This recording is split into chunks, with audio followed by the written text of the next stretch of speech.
వాక్యం చదువుతున్నాము.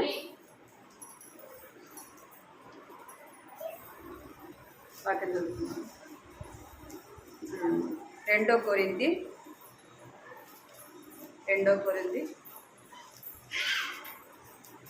6వ అధ్యాయం 15 వచ్చింది. 14, 15 చదువుదాం. 2 కొరింథీ తీసినారా? లాస్ట్ ఉండాలి. 6వ అధ్యాయము 14, 15 వచ్చింది. చదువుకుందాం. మీరు అవిశ్వాసులతో జోడిగా ఉండకూడదు. నీతికి దుర్నీతికి ఏమి సాంగత్యము, వెలుగుకు చీకటితో ఏమి పొత్తు, క్రీస్తునకు బెలియాలితో ఏమి సంబంధము. అవిశ్వాసికి విశ్వాసికి పాలకండి. దేవుని ఆలయం మనకు విగ్రహములతో ఏమి పొందిక. మనము జీవము కలిగిన దేవుని ఆలయమై ఉన్నాము. అందుకు దేవుడు ఇలాగూ సెలవిచ్చుచున్నాడు. తర్వాత చదువుతామండి. ఇక్కడ 14 వచ్చినాము. గత 2 వారాలు కూడా చూసాం. మనం ఎవరితో సాంగత్యం చేయకూడదంట? అవిశ్వాసులతో ఉండకూడదు. మనము అన్యులతో ఏం చేయకూడదు? సహవాసము చేయొచ్చు. కానీ ఎంతవరకు? బాగుండవా? బాగుండు. తిన్నావా? తిన్నాం. అంతవరకే ఉండాలి. అంతకు మించి చేస్తే మనల్ని చూసి వాళ్ళు ఏం నేర్చుకోరు. కానీ వాళ్ళని చూసి మనం ఏం చేసుకుంటాం? నేర్చుకుంటాం. అంటే లోకము అలాగ మనల్ని ఏం చేస్తుంది? ఆకర్షిస్తుంది. వాళ్ళ మాటలకు మనం ఏం చేయబడతాం? ఆకర్షింపబడతాం కదా. అబద్ధానికే ఎక్కువ ఆకర్షింపబడతాం, నిజానికి ఆకర్షింపబడతామా? అలాగా మనము ఏం చేయకూడదంటే లోకస్తులతో సహవాసము చేయకూడదు. దేవుని బిడ్డలమైన మనము ఎవరితో సహవాసం చేయాలంటే దేవుని బిడ్డలతో చేయాలి. దేవుని బిడ్డలతో మనము ఉండాలి. గత వారం అటుపోయిన వారం కూడా చూసి ఇప్పుడు ఇక్కడ రాయబడిన మాట ఏంటంటే 15 వచ్చింది. క్రీస్తునకు బెలియాలితో ఏమీ సంబంధం, అవిశ్వాసికి విశ్వాసికి పాలకండి. దేవుని ఆలయమునకు విగ్రహముతో ఏమీ పొందిక. ఏమంట? దేవుని ఆలయమునకు విగ్రహముతో ఏమీ పొందిక. మనము జీవము కలిగిన దేవుని ఆలయమై ఉన్నాము. మనం ఏమై ఉన్నామంట? దేవునికి ఆలయమై ఉన్నాము. ఏది ఆలయం అంటే మన హృదయమే దేవుని ఆలయం. దేవుని ఆలయం ఎలాంటిది అంటే పరిశుద్ధమైనది కదా. దేవుని ఆలయం ఏమై ఉంది? పరిశుద్ధమై ఉంది. అయితే దేవుని ఆలయాన్ని ఇక్కడ 2 ఉన్నాయి. ఒకటి శరీరానుసారమైన మనసు ఉంది, ఇంకొకటి ఆత్మానుసారమైన మనసు ఉంది. మనము ఈ వారం ఏం చూస్తామంటే శరీర సంబంధమైన మనసు, శరీర సంబంధమైన క్రియలు. ఇక్కడ మనం ఏం చేస్తుంటామంటే శరీరాన్ని ఎక్కువ బలపరుస్తుంటాం కదా. శరీరానికి ఎప్పుడు కూడా బలము ఉంటుంది. ఎందుకు చెప్పాలి? శరీరానికి ఎక్కువ బలం ఉంటుంది, ఆత్మకు బలం తక్కువ ఉంటుంది. చెప్పండి.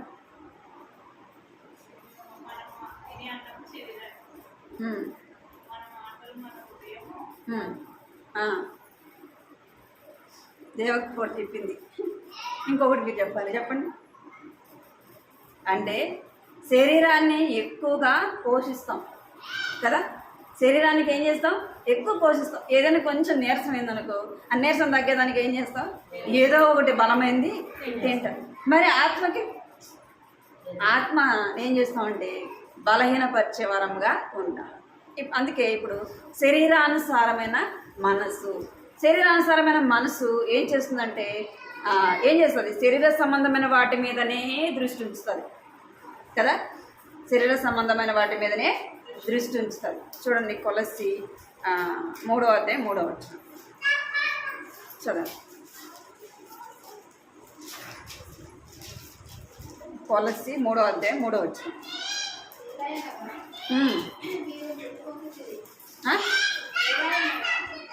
కొలస్సీ పత్రిక 3వ అధ్యాయము 3వ వచనం ఏమనుంది? ఏలయనగా ఎక్కడుంది? అక్కడ ఆ, భూ సంబంధమైన వాటి మీద మనసు పెట్టుకున్నప్పుడు ఏదైనా మీరు వృద్ధి పొందుతుంది. మీ జీవం క్రీస్తుతో కూడా ఏదైనా దాచిపెట్టబడింది. చాలు చాలు చాలు. 3, 2, 3 పైనున్న వాటి మీదనే కానీ భూ సంబంధమైన వాటి మీద మనసు పెట్టకుడి కదా. నేనే తప్పు చెప్పే. 2వ వచనం ఇక్కడ ఏముందంటే పైనున్న వాటి మీదనే పైనున్న వాటి మీదనే మన యొక్క దృష్టి ఉండాలి. 1వ వచనంలో కూడా చూడండి, మీరు క్రీస్తుతో కూడా లేపబడిన వారైతే పైనున్న వాటిని వెదకుడి. అక్కడ క్రీస్తు దేవుని కుడి పార్శ్వమున కూర్చుని ఉన్నాడు. పైనున్న వాటి మీదనే మనసు పైనున్న వాటి మీదనే మనము ఏం చేయాలంటే మన మనసు నిలుపుకునే వారముగా ఉండాలా. మనము ఎవరు చెప్పండి? మనము మట్టిలో నుంచి తీయబడిన వారు కదా. మనం మట్టిలో నుంచే తీయబడిన వారు. అందుకే మనకు చిన్నపిల్లలు చూడండి, మట్టి ఎక్కువగా ఇష్టపడతారు. ఏమి ఇష్టపడతారు పిల్లలు? మట్టి ఇష్టపడతారు. పిల్లలే కాదు, కొంతమంది వర్షం పడేటప్పుడు చూడండి ఆ స్మెల్ చూసి ఎంతో సంతోషిస్తారు కదా. కొంతమంది తింటారు కూడా, పెద్దలు కూడా తింటారు కదా. ఆ మట్టిని ఏం చేస్తారు? తింటారు. ఆ వర్షం పడినప్పుడు ఆ స్మెల్ చూసి ఎంతో అప్ప ఎంత మంచి వాసన వస్తుంది అంటారు. ఎందుకు అంటే మనం ఎవరమే? మనము మట్టిలో నుంచి తీయబడిన వారము. మరలా ఏం చేయబోతుందంటే మట్టిలోకే వెళ్ళిపోతాం. మనం దేన్ని ఇష్టపడతామంటే ప్రాముఖ్యంగా మట్టిని ఇష్టపడతాం. మనం ఎవరు? మట్టి వారం కనుక మనము పైనున్న వాటి మీద మనకు దృష్టి ఉంటుంది. పిల్లలు అరుచుకుంటాం. ఇంక ఎక్కడ మనం ఏం చేస్తామంటే మన మట్టి కనుక మనం ఏం చేస్తామంటే ఈ మట్టి దాని మీదనే దృష్టి ఉంచుతాం. ఇక్కడ ఏం రాయబడింది? కొలస్సీయుల పత్రికలో అంటే 1వ వచనంలో, మీరు క్రీస్తుతో కూడా లేపబడిన వారైతే పైనున్న వాటినే వెదుకుడి.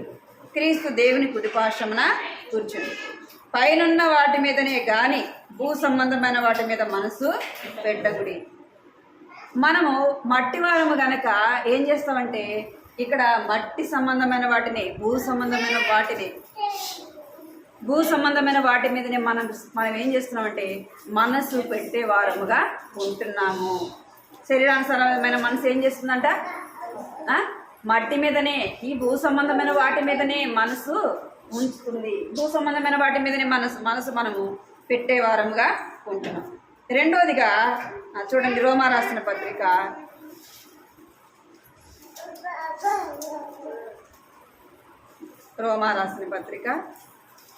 6వ అధ్యాయము 23వ వచనం.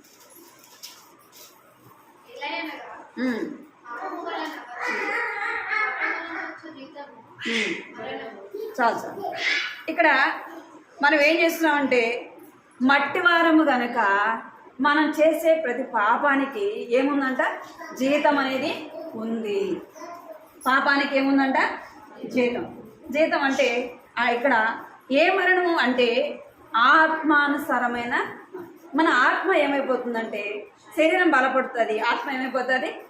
దినదినము చల్లారిపోయిన స్థితిలోకి, నునువెచ్చని స్థితిలోనికి మనము ఎందుకు అంటే ఎప్పుడు కూడా మన దృష్టి అంతా ఎట్లా ఉంటుందంటే ఈ శరీర సంబంధమైన వాటి మీదనే, భూ సంబంధమైన వాటి మీదనే మన మనసు ఉంటుంది. కాబట్టి వాటి వల్ల ఏమొస్తుంది మనకి అంటే మన ఆత్మ దినదినము ఏమైపోతుంది? చల్లారిపోయేదిగా. హే అక్కడ నువ్వు అటు కూర్చో. భూ సంబంధమైన వాటి మీద మనము మనసు నిలపకూడదు. భూ సంబంధమైన వాటి మీద మనసు నిలపకూడదు. చూడండి, రోమా రాసిన పత్రిక అదే అధ్యాయంలోని 6వ అధ్యాయంలోని 27వ అధ్యాయం 27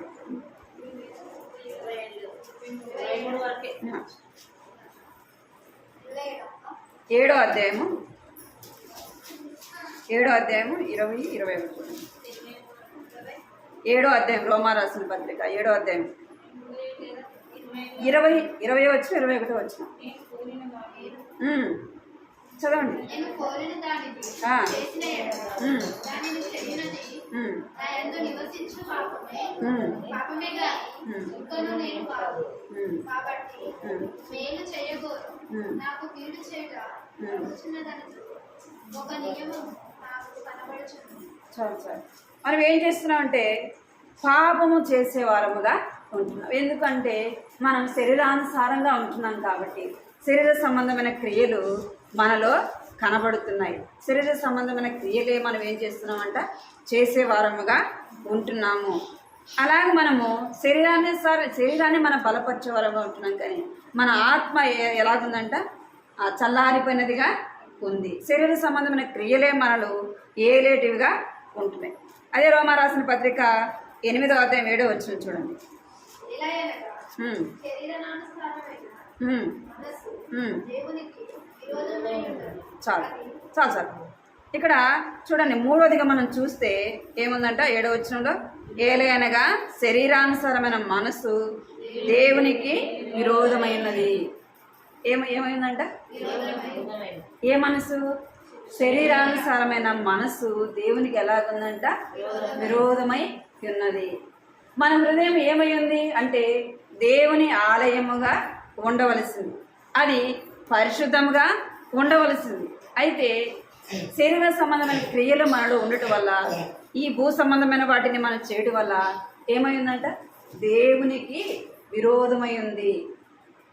శరీరానుసారంగా ప్రవర్తించే వాళ్ళు దేవుని సన్నిధికి రాలేరు కదా.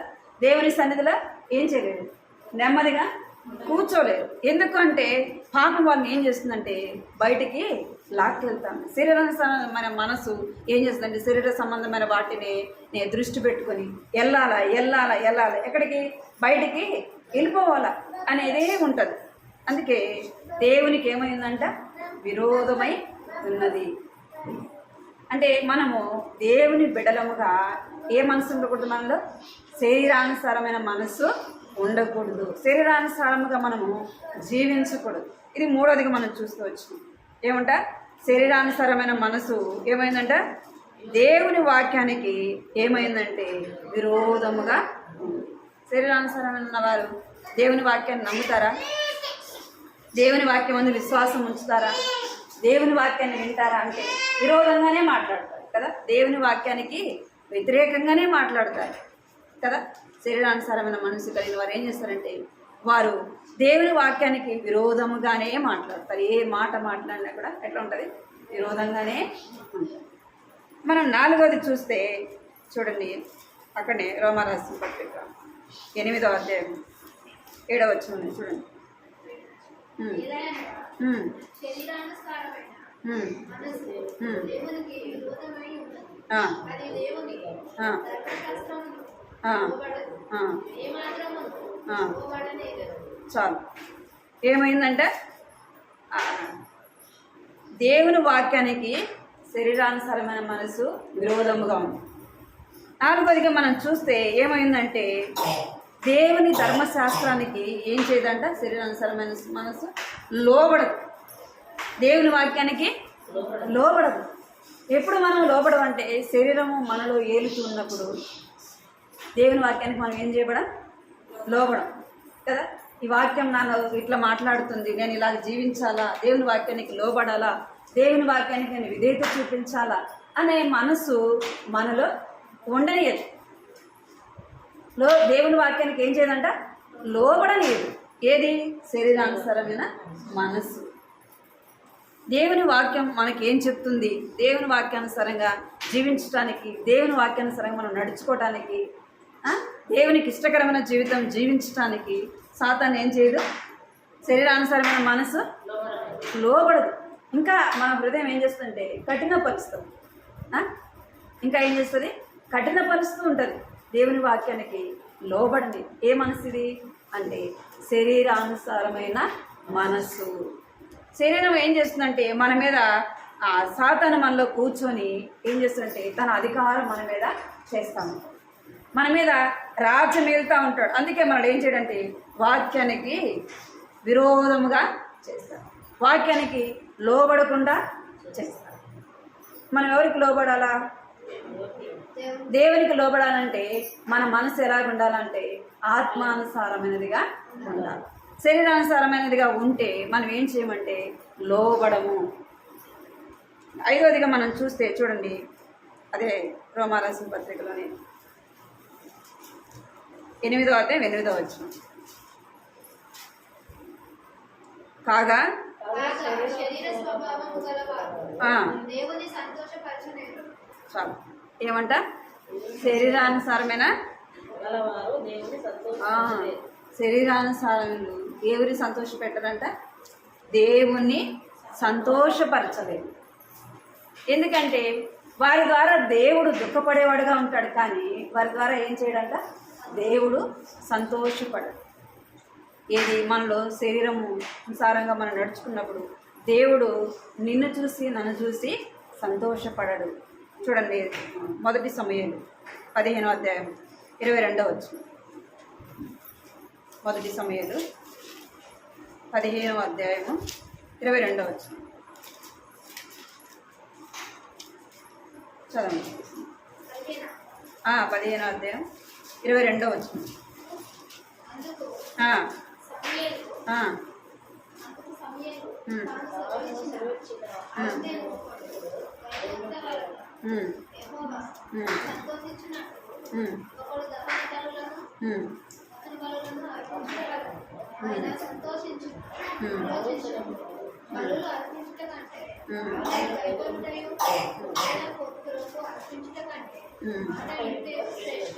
చాలు. ఇక్కడ అందుకు సమూయేలు తాను సెలవిచ్చిన ఆజ్ఞ ఒకటి గైకొనుట వలన యెహోవా సంతోషించినట్టు. దేవుడు ఎప్పుడు సంతోషిస్తాడంట అంటే దేవుని మాట వినినప్పుడే సంతోషిస్తాడు. మనం బలులను ఏవేవో తెచ్చి దేవుని మనము సంతోష పెట్టలేము. ఎప్పుడు మనం దేవుని సంతోష పెడతామంటే ఆయన ఆజ్ఞలు గైకొనినప్పుడు, ఆయన మాట వినినప్పుడు ఏం చేస్తాడంటే దేవుడు సంతోషిస్తాడు. ఇక్కడ ఎవరి గురించి చెప్పబడిందంటే సౌలుని గురించి చెప్పబడింది. సౌలు ఏం చేస్తున్నాడంటే అమాలేకుల మీదకి యుద్ధానికి వెళ్ళినాడు. యుద్ధానికి వెళ్ళినప్పుడు దేవుడు ఏం చెప్పినాడు? వాళ్ళందరినీ కూడా చంపేయమని చెప్పినాడు. పిల్లలైతేనేమి పెద్దలైతేనేమి అందరినీ కూడా ఎవరి అంత ఏం పడకూడదు, కనికరపడొద్దు, నువ్వు అందరినీ కూడా చంపేవాడు. ఇక సౌలు ఏం చేస్తూ వచ్చినంటే వాటిలో శ్రేష్టమైనవి తీసుకొని వచ్చినాడు, మంచివి తీసుకొని వచ్చి నేను దేవునికి బలి అర్పిస్తాను అని తీసుకొని వచ్చినాడు. నువ్వు అవి తీసుకొని వచ్చినంత మాత్రం దేవుడు సంతోషిస్తాడా? అక్కడ ఏం చేయలేదు సౌలు అంటే దేవుడు చెప్పింది చేయలేదు. అది మంచిదైనా చెడ్డదైనా అది ఏదైనా సరే మనం ఏం చేయాలా? దేవుడు చెప్పిన మాటకే లోబడాలి, దేవుని మాటకి లోబడాలి. ఇక్కడ సౌలు ఏం చేయలేదంటే దేవుని మాటకు లోబడను. అందుకే సమూయేలు చెప్తున్నాడు సౌలుతో, అలాగా నువ్వు ఏదో తెచ్చి దేవునికి బలి అర్పించడానికి మాత్రం దేవుడు ఏం చేయడు, సంతోషించడు అని చెప్తున్నాడు. అందుకే ఇక్కడ రాయబడింది, ఆలోచించుము, బలులు అర్పించుట కంటే ఆజ్ఞలు గైకొనుటయు, పొటేళ్ల కొవ్వును అర్పించుట కంటే మాట వినుట శ్రేష్టము.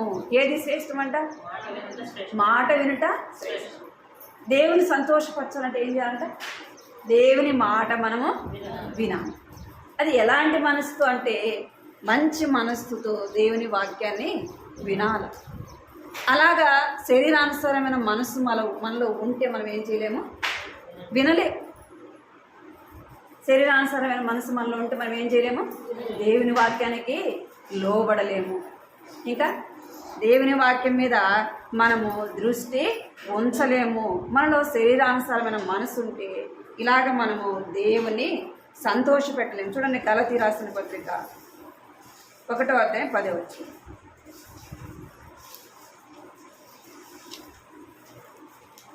గలతీ రాసిన పత్రిక 1వ అధ్యాయం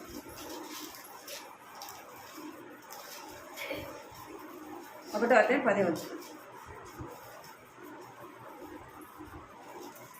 చదవండి. ఇప్పుడు నేను మనుషుల దయను సంపాదించుకొని చూస్తున్నానా? దేవుడి దయను సంపాదించుకొని చూస్తున్నానా? నేను మనుషులను సంతోషపెట్టబోతున్నానా? నేను ఎప్పటికీ మనుషులను సంతోషపెట్టవాలనైతే విశ్వాసులను కాకపోయింది. చాలు. ఏమంట? మనుషులను సంతోషపెట్టు వాడనైతే ఎవరికి దాసుడు కాలేడంట? దేవునికి దాసుడు కాలేడు. మనుషులను సంతోషపెట్టేవాడు ఎప్పుడు కూడా ఏం చేయడు? దేవునికి దాసుడు కాలేడు. మనుషులు సంతోష పెట్టాలంటే ఏం చేయాలి? వారికి ఇష్టమైందే మనం చేయాలి. ఈరోజు కూడా పెళ్ళి ఉంది. పెళ్ళి ఉంటే పాపం పెళ్ళికి పోవాల్సిన వాళ్ళు ఏం చేసినారు? మీటింగ్కి వచ్చారు కదా. అంటే మనము కొన్ని ఏం చేయాలా? దేవుని కొరకై త్యాగం చేస్తాం, దేవుని కొరకై వదులుకోవాలి. ఎందుకు అంటే దేవుడు నిన్ను నన్ను ప్రేమించి ఆయన ఏం చేశాడు? నీ కొరకు నా కొరకు లోకానికి వచ్చి ఏం చేశాడంట? ప్రాణము పెట్టినాడు. చివరి బొట్టు వరకు నీ కొరకు నా కొరకు రక్తాన్ని కార్చినాడు. అంతకంటే ఏం కావాలి చెప్పండి? ఆయన మనం సంతోష పెట్టాలంటే ఎన్ని చేస్తే ఆయన సంతోష పెట్టగలం? మనం జీవితాంతము కూడా ఆయనను స్తుతించినాను ఎవరమంట? రుణము తీర్చలేదు. మరి అటువంటి దేవుని నేను సంతోష పెట్టాలంటే, మనుషులను సంతోష పెట్టాలంటే నీ వల్ల నా వల్ల కానే కాదు. అవుతుందా? అది మన ఇద్దరికున్న సంబంధాన్ని బట్టి ఏం చేస్తాం? మన ఇద్దరం బాగా ఫ్రెండ్స్గా ఉంటే మన ఇద్దరం ఏదైనా చేస్తే ఏం చేస్తాం? సంతోషపడతాం. అదే మన ఇద్దరికి ఏదైనా తేడా వస్తే ముందు చేసినవన్నీ కూడా ఏమైపోతారు? మర్చిపోతారు. అదే మన దేవుణ్ణి ఏం చేయాలి? మనుషులు మన వల్ల సంతోషపడినా పడకపోయినా ఏమి ఇబ్బంది లేదు. దేవుని సంతోషపెట్టాలా? దేవుని సంతోషపెట్టాలి. దేవుని సంతోషపరచాలి. దేవుని సంతోషపరచాలంటే కొన్ని వదులుకోవాలి. కొన్ని పరిస్థితులు గుండా మనం ఏం చేయాలా? వెళ్ళాలి కదా. కొన్ని పరిస్థితులు గుండా అన్ని పరిస్థితులు అనుకూలంగా ఉంటాయా? ఉండవు కదా. కొన్ని పరిస్థితులు కొన్నిసార్లు అనుకూలంగా ఉంటాయి, కొన్నిసార్లు ప్రతికూలంగా ఉంటాయి. ప్రతికూలంగా ఉన్నప్పుడే దేవుని సన్నిధికి వచ్చి దేవుని ఏం చేయాలి? సంతోషపరచాలి, దేవుని ఆనందింప చేయాలి. ఏమో ఇవ్వాలి, ఆయనకి ఏమన్నా తెచ్చియాలన్నా, ఇది ఇచ్చిస్తే నేను సంతోషపడతా, ఇంత మీరు తీసుకొచ్చి ఇస్తే నేను సంతోషపడతా అని చెప్పినాడు దేవుడు. ఏమైనా అడిగినాడా? మనం ఆయన సంతోషపెట్టడానికి ఏమైనా తేవాలా? పిల్లల్ని సంతోషపెట్టాలనుకో ఏం చేయాలి? మనం వాళ్ళు అడిగింది తెచ్చినప్పుడు ఏం చేస్తారు? సంతోషపడాలి కదా. భార్య అయినా భర్తను బట్టి సంతోషపడాలంటే ఏం చేయాలి? వాళ్ళు మనం అడిగింది తెచ్చినప్పుడే ఏం చేస్తాం? సంతోషపడాలి. మరి దేవుడిని సంతోషపెట్టాలంటే మనం ఏమో తేవాల్సిన అవసరము. ఏం చేయాలంట? ఆజ్ఞలు గైకొనాలి, దేవుడు చెప్పిన మాట వినాలి. రెండోది ఏం చేయాలంట? ఆయన మాటకు లోబడితే ఆయన ఏం చేస్తాడంట? సంతోషించేవాడుగా ఉంటాడు. ఎఫెసీ రాసిన పత్రిక 6వ అధ్యాయం 6వ వచనం. ఎఫెసీ 6వ అధ్యాయం 6వ వచనం చదవండి.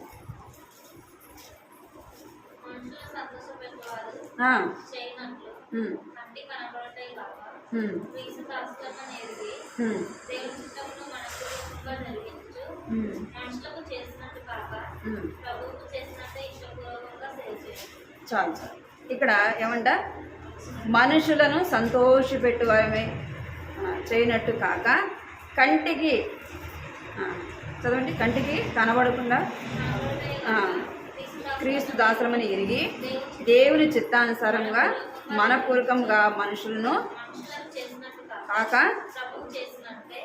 ఇష్టపూర్వకముగా చేయుడి. ఎట్లా చేయాలంట? ఇష్టపూర్వకముగా మనం ఆయన మాట వింటే మనం ఏం చేస్తామంటే ఆయన సంతోష పెట్టిన వారముగా ఉంటాము. శరీరానుసారమైన మనసు మనలో ఉంటే దేవుడు ఏం చేయడంట? మన యందు ఆయన సంతోషించడు. శరీరానుసారమైన మనసు మనలో ఉంటే చూడండి, మన హృదయంలో ఇవన్నీ కూడా ఉండి మనల్ని ఏం చేస్తాయంట? ఏం చేస్తాయి? మన మీద సాతానుడు ఏం చేస్తా అంటాడు? రాజ్యం వెళ్తూ ఉంటాడు. ప్రతి ఒక్క మనిషి హృదయంలో ఇవన్నీ కూడా ఉంటాయి. ఏమేమి ఉంటాయి చెప్పండి? ఇవన్నీ కూడా దేనికి సాదృశ్యం అంటే మనలో ఉన్న స్వభావానికి సాదృశ్యం కదా. కోపము, కక్ష, ద్వేషము కదా. ఇంకేం చేస్తుంటాం మనం? సోమరితనము, నిర్లక్ష్యంగా ఉంటాం. కప్పలాగా ఏం చేస్తామంటే దేవునిలో ఉండాలా లోకంలో ఉండాలని ఏం చేస్తుంటాం? రెండు తలంపుల మధ్య మనం జీవిస్తాం. ప్రతి ఒక్క మనిషిలో ఉంటాయి. ఇవి నాలో లేవు అనడానికి లేదు. ఇవన్నీ కూడా ఏముంటాయంట? ప్రతి ఒక్క మనిషిలో ఉంటాయి. ఈ స్వభావాన్ని ఇదేం స్వభావం అంటే శరీర సంబంధమైన స్వభావము, శరీర సంబంధమైన మనస్సు. వీటి మీద మనము మనసు ఉంచితే ఇవన్నీ కూడా ఏం చేస్తుంటాయి, మన మీద అధికారం చేస్తాం. ఒక పక్క శరీరానుసారమైన మనసు మనలో ఉంటే ఏమవుతుంది, ఒక పక్క సాతాను లాగుతుంటాడు, ఒక పక్క దేవుడు కూడా ఏం చేస్తాడు, దేవుడు కూడా మనల్ని ఒక పక్క పట్టుకుంటాడు. ఎందుకు, ఈ లోకంలో పడిపోకుండా మనల్ని ఏం చేస్తుంటాడంట, ఒక పక్క మనల్ని పట్టుకునే ఉంటాడు. అయితే సాతాను ఏం చేస్తాడంటే మనల్ని లాగుతూ ఉంటాడు, ఏదో ఒకటి చూపించి ఏం చేస్తాడంట మన మీద. మనం దేవుని బిడ్డలం అయినప్పటికీ, రక్షింపబడినప్పటికీ ఏం చేస్తాం, లోక ఆశలు మనల్ని ఏం చేస్తుంటే సాతాను ఏం చేస్తుంటే గుంజుతూ ఉంటాడు, రా రా అవి బాగుండి ఇవి బాగుండి అని లోక ఆశలన్నీ చూపించి మనల్ని ఏం చేస్తుంటాడంటే లాగుతూ ఉంటాడు. ఏ మనసు ఉండకూడదు మనకి, శరీరానుసారమైన మనసు ఉండకూడదు. శరీరానుసారమైన మనసు మనలో ఉంటే ఏం చేస్తామంటే మనము ఈ లోక సంబంధమైన మట్టిని మనము ప్రేమించే వారముగా, మట్టిని ఆశించే వారముగా ఉంటాం మొదటిదిగా. రెండవది ఏం చేస్తామంటే శరీరానుసారమైన మనసు మనలో ఉంటే ఒకానొక దినాన నష్టపోతాం. ఇప్పుడు బాగుండొచ్చేమో కానీ దినదినము ఏమైపోతామంటే లోకంలో పడిపోతాం, చల్లారిపోతాం. మన ఆత్మ చల్లారిపోతుంది. మన ఆత్మ ఏమైపోతుందంటే అంటే ఆత్మీయంగా మనం ఏమైపోతాం, చనిపోతాం. శరీరానుసారంగా బాగానే ఉంటాం, మన ఆత్మ ఏమైపోతుందంటే చనిపోతాం. మూడవదిగా మనం ఏం చూస్తే దేవుని వాక్యానికి ఏమంట విరోధముగా ఉంటాం, శరీరం మన మీద రాజ్యం వెళ్తుంటే. నాలుగవది మనం చూస్తే దేవుని వాక్యానికి లోబడము. ఐదవదిగా మనం చూస్తే దేవుని సంతోష పెట్టలేము. ఏ మనసు ఉంటే శరీరానుసారమైన మనసు. నీలో నాలో ఏ మనసు ఉండాలా అంటే దేవుని మనసు ఉండాలా. చూడండి, కీర్తనలు 93వ అధ్యాయం 5వ వచనం. 93:5.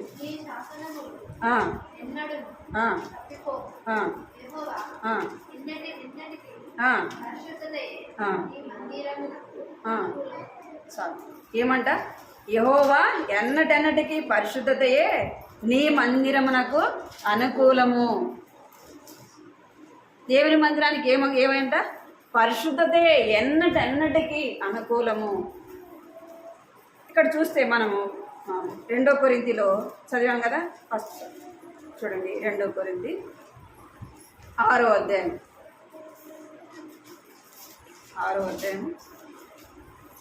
15 వచ్చింది.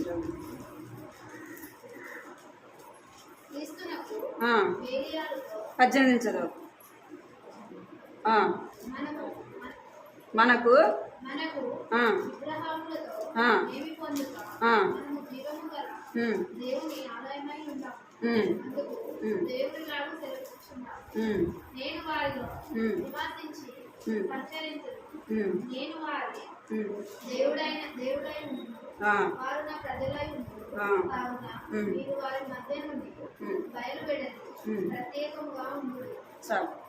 ఇక్కడ ఏమంట, మనము జీవము అయిన దేవుని ఆలయమై ఉన్నాము.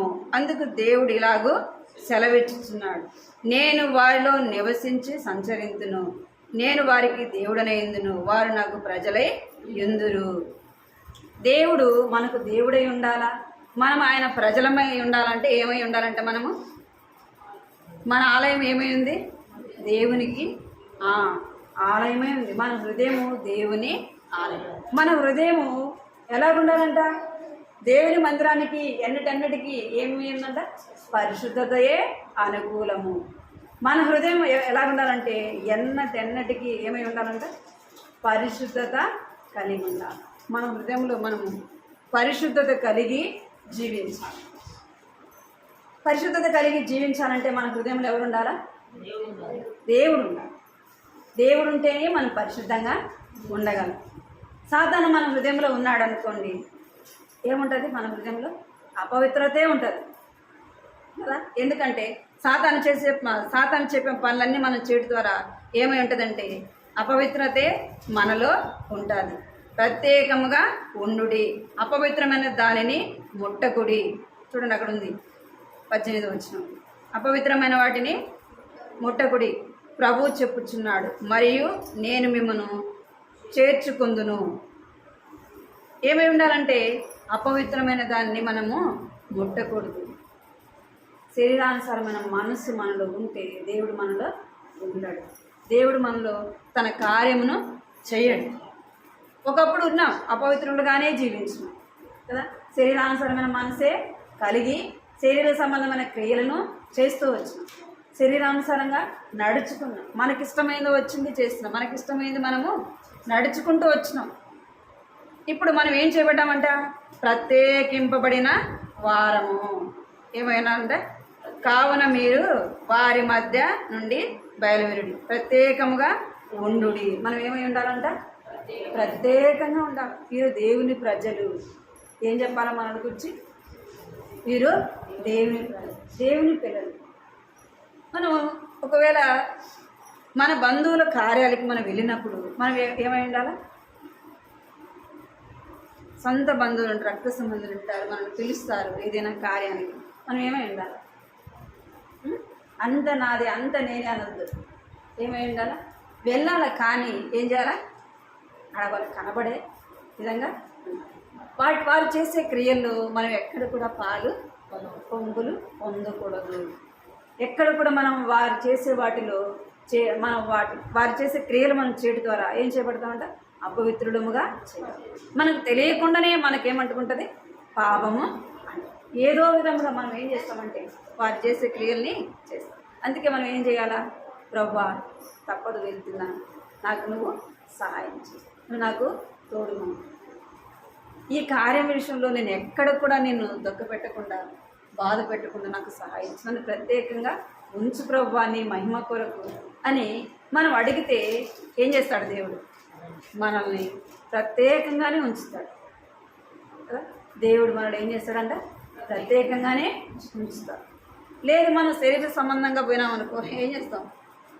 శరీర సంబంధమైన క్రియలే మనము చేస్తాం. అలాగే చేసినప్పుడు మనము దేవుని సంతోషపెట్టలేము. శరీరానుసారమైన మనసు మనలో ఉంటే మనం ఏం చేయాలంటే దేవుణ్ణి సంతోషపరచలేము. ఇప్పుడు ఏ మనసు మనం కలిగి ఉండాలా? ఆత్మానుసారమైన మనసా, శరీరానుసారమైన మనసా? ఆత్మానుసారమైన మనసు కలిగి ఉండాలి. ఇప్పుడు మన శరీర సంబంధమైనవి చూస్తూ వచ్చినాం, కానీ ఒకవేళ ఈ 5 విషయాల్లో ఒకవేళ మనలో ఉంటే మనం ఏం చేసుకోవాలా?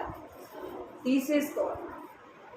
ప్రభువా, ఈ 5 అనుభవంలో నేను ఉన్నానేమో, నన్ను క్షమించు ప్రభువా, నన్ను రక్తంతో నన్ను కడిగి శుద్ధి చేయ ప్రభువా, ఆత్మీయ బిడ్డగా నన్ను సిద్ధపరచు ప్రభువా అని అడగాలి.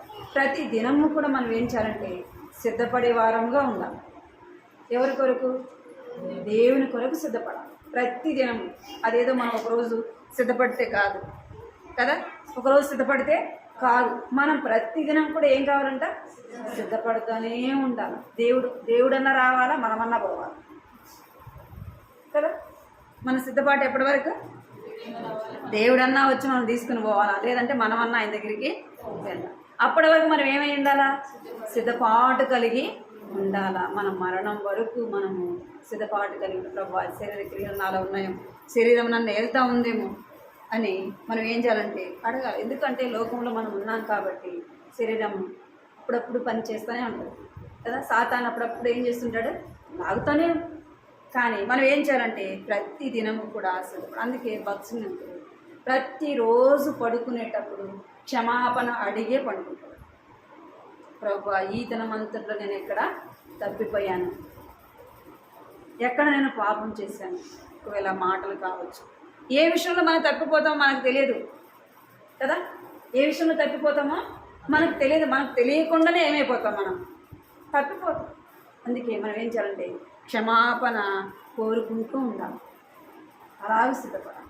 ఆత్మీయంగా సిద్ధపడాలంటే అది 1 రోజు 2 రోజులతో అయ్యేది. మనం ఆయన దగ్గరికి వెళ్ళేంత వరకు కూడా మనం ఏం చేయాలంటే సిద్ధపాటు కలిగిన వారముగా ఉండాలి. దేవుడు అలా మనము సిద్ధపరిచినట్టు ప్రార్థన చేసుకుంటాం.